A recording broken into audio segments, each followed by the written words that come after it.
J'ai un cancer, je stresse, je m'effondre, je repousse l'ouverture de mon cabinet, je fais des arrêts maladie, je ne dors pas la nuit, ça ne va pas. Comment on fait pour réparer une personne qui, on l'a bien compris, ne retrouvera jamais son organe? Alors, on va analyser aujourd'hui un témoignage sur Reddit. Reddit qui est une mine d'or, puisque énormément de personnes recherchent des informations dessus. Revirement de situation improbable qui laisse mon médecin et moi-même abasourdis.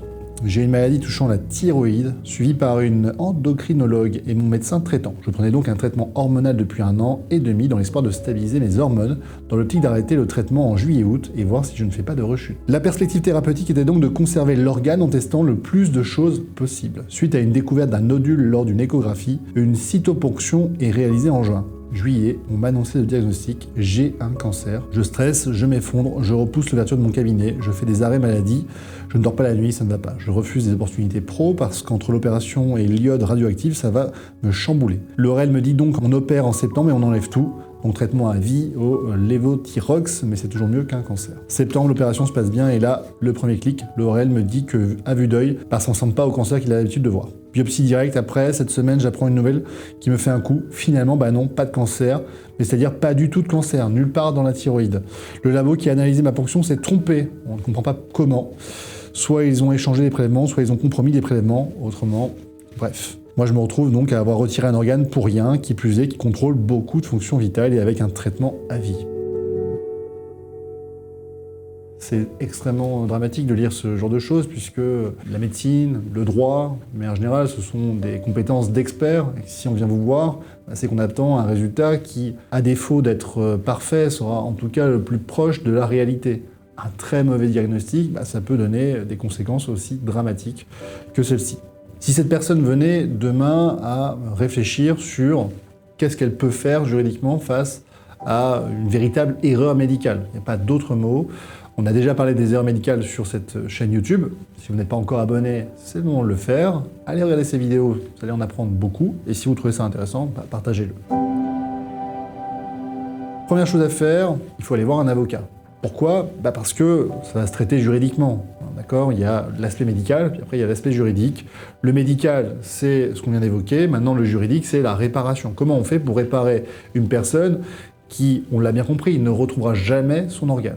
Moi, si on vient me raconter cette histoire, je vous explique comment je traiterai le sujet. Première chose, je demande la communication du dossier médical. Extrêmement important. Ah oui, on doit vérifier si l'histoire qui nous est racontée, c'est vraiment ce qui s'est passé. D'accord ? Première chose. Et puis, comme je l'ai expliqué, sans la preuve, le droit n'est rien. Rappelez-vous, on a fait plusieurs émissions sur la preuve. Et oui, vous pouvez raconter votre histoire, votre vérité avec un grand V, et si vous n'apportez aucun élément objectif, matériel au juge, ce dernier ne pourra pas vous donner raison uniquement sur de simples affirmations.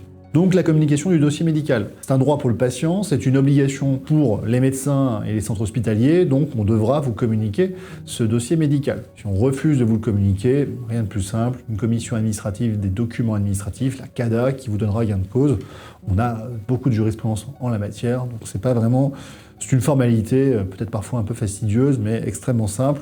Si vous faites appel à un avocat, c'est le genre de dossier qu'on nous communique très rapidement. Dossier médical, on l'analyse ensemble. Alors, évidemment, c'est pas l'avocat qui va directement l'analyser, mais vous pouvez faire appel à ce qu'on appelle un médecin conseil.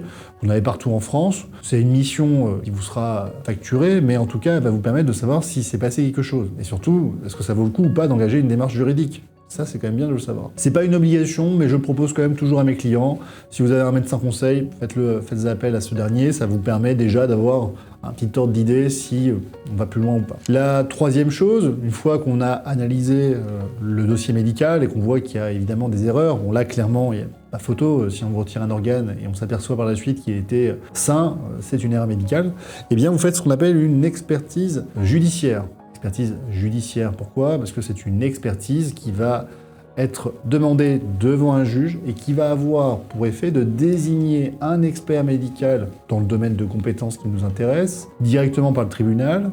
Il doit être indépendant, il doit être impartial et il va devoir effectuer la mission que vous allez lui confier.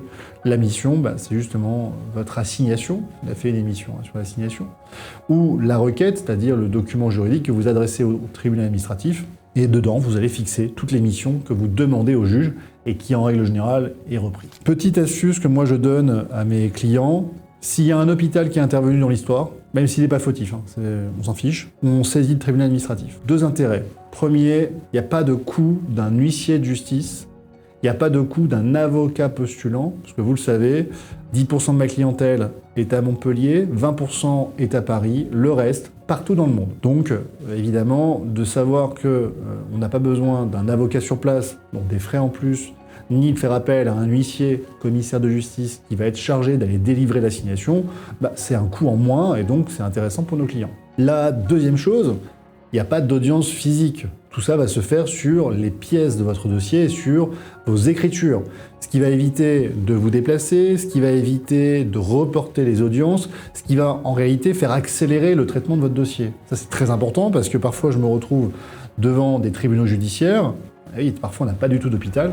Et là, clairement, c'est long, c'est coûteux, c'est fastidieux, c'est vraiment dommageable pour nos clients. Moi, dès que je peux, je saisis le tribunal administratif, même si, encore une fois, hein, il y a un hôpital qui est intervenu rapidement, peut-être juste une journée, il est responsable de rien, on est d'accord, mais en fait, c'est vraiment l'excuse qui nous permet de saisir le tribunal et de faire accélérer un peu la procédure. L'expertise étant ordonnée, vous avez en général une réunion d'expertise, tout le monde se retrouve autour de la table et on analyse avec les pièces du dossier, on écoute ce qui s'est passé et puis éventuellement, c'est pas toujours le cas, mais éventuellement vous pouvez avoir une petite auscultation qui va se réaliser et qui va permettre au médecin expert de déterminer s'il y a eu effectivement une erreur médicale, une faute, un geste qui n'aurait pas respecté les règles de l'art, un défaut d'information. Sa mission est extrêmement large, comme je l'ai indiqué. Le but, c'est vraiment de déterminer ce qui s'est passé. S'il y a des fautes, est-ce qu'elles lui sont imputables? À qui elles sont imputables? Dans quelle proportion? Et ensuite, derrière, quelles sont les mesures qu'on peut mettre en place pour tenter de réparer au mieux, même si, encore une fois, l'argent ne va pas remplacer l'organe qu'on vous a retiré, mais de pouvoir évidemment fixer au mieux les mesures de réparation. Une fois que l'expertise a lieu, eh bien cette expertise, vous avez un rapport d'expertise. Vous pouvez négocier avec la partie adverse, les médecins, le centre hospitalier, la clinique, et négocier une indemnisation. Tout à fait possible à ce stade-là. D'ailleurs, ça fait partie souvent des missions de l'expert, c'est de tenter de trouver un accord. Pourquoi? Parce que la justice, c'est long, la justice, c'est coûteux, et que si derrière, vous pouvez avoir une indemnisation qui correspond peu ou prou, sera parfois inférieure à ce que vous pourriez obtenir devant un juge, mais qui a le mérite d'exister tout de suite, eh bien, pourquoi pas solder le litige. Encore une fois, nous, en tant qu'avocats, on est là pour vous accompagner, on vous présentera toutes les options sur la table, puis à la fin, en fonction des avantages et des inconvénients de chacune de ces options, c'est vous qui déciderez si vous souhaitez aller plus loin. Si évidemment vous considérez que l'indemnisation pécuniaire est une chose, mais que derrière, il y a une volonté aussi de sanctionner et de faire reconnaître qu'il y a une erreur qui s'est produite, dans ce cas-là, évidemment, il faudra aller en justice. Parce qu'on n'est plus sur une question uniquement d'argent. Et très souvent, c'est souvent ce qu'on retrouve nous avec nos clients, c'est que clairement, l'argent est une chose, parce qu'elle va permettre de replacer la victime dans la situation qui aurait normalement dû être la sienne s'il n'y avait pas eu le dommage. Ça va compenser les désagréments, mais évidemment, ça ne réparera jamais véritablement, là, ici, la mutilation qui a eu lieu. Et dans ce cas-là, si l'argent est secondaire, si l'argent n'a pas vocation à vous réparer intégralement, dans ce cas-là, action judiciaire, vous pouvez assigner devant les tribunaux judiciaires les médecins, c'est ceux qui ont participé, eux seront appelés devant le juge judiciaire. Si un hôpital est intervenu et qu'il est responsable, ce dernier pourra se voir appelé devant le tribunal administratif. On a une répartition des compétences entre le tribunal judiciaire et le tribunal administratif. Si c'est un sujet qui vous intéresse, on en parlera peut-être lors d'une prochaine émission, dites-le moi en commentaire. Et à ce moment-là, vous demandez l'indemnisation en fonction des fautes qui ont été commises par chacun. Souvent, ce qui se passe, c'est que vous avez un médecin qui va réaliser le geste, mais vous avez aussi ici clairement un laboratoire qui a manqué à ses obligations, et peut-être qu'il y a eu aussi un hôpital qui est intervenu dans tout le processus et qui n'a visiblement pas agi comme il aurait fallu, ce qui veut dire que vous avez potentiellement peut-être 3 personnes qui sont responsables. Vous n'allez pas avoir 3 indemnisations, vous allez avoir une indemnisation pour chacune des parts de responsabilité des personnes qui sont intervenues. Généralement, c'est l'expertise judiciaire qui vous détermine les parts de chacun. Dans tous les cas, l'action judiciaire, en général, vous êtes parti sur un délai qui va durer 12 à 24 mois selon les tribunaux judiciaires, tribunaux administratifs. En général, c'est un petit peu plus rapide devant les tribunaux administratifs, mais encore une fois, ça dépend aussi de quel tribunal administratif. Si vous êtes à Paris, on le sait, la moyenne c'est plutôt 3 ans. Là où dans des tribunaux de villes un peu plus modestes, vous êtes sur à peu près 12 à 18 mois. Quoi qu'il en soit, lorsque vous êtes victime d'une erreur médicale, comme c'est le cas ici, bon, il ne faut pas laisser passer. Il ne faut pas laisser passer pour 3 raisons. La première, parce qu'évidemment, votre vie ne sera plus jamais la même et qu'il va falloir compenser tous les désagréments que vous allez avoir aujourd'hui. La deuxième, parce qu'il ne faudrait certainement pas que ça se reproduise. Là, il y a eu un dysfonctionnement, s'il n'y a pas de sanction derrière, il n'y aura pas d'amélioration des process. Et la troisième chose, parce qu'il est normal que lorsque vous réalisez une mutilation, comme c'est le cas ici, lorsque vous réalisez un mauvais diagnostic, comme c'est le cas ici, lorsqu'il y a un défaut d'information, parce que vous n'informez pas correctement le patient des conséquences du geste médical, il est normal à un moment donné que vous soyez condamné, parce que, encore une fois, la condamnation, c'est aussi une manière de dissuader les autres d'agir de manière non professionnelle. Donc, victime d'erreur médicale, ici, vous avez tout le plan d'action pour pouvoir agir et faire valoir vos droits.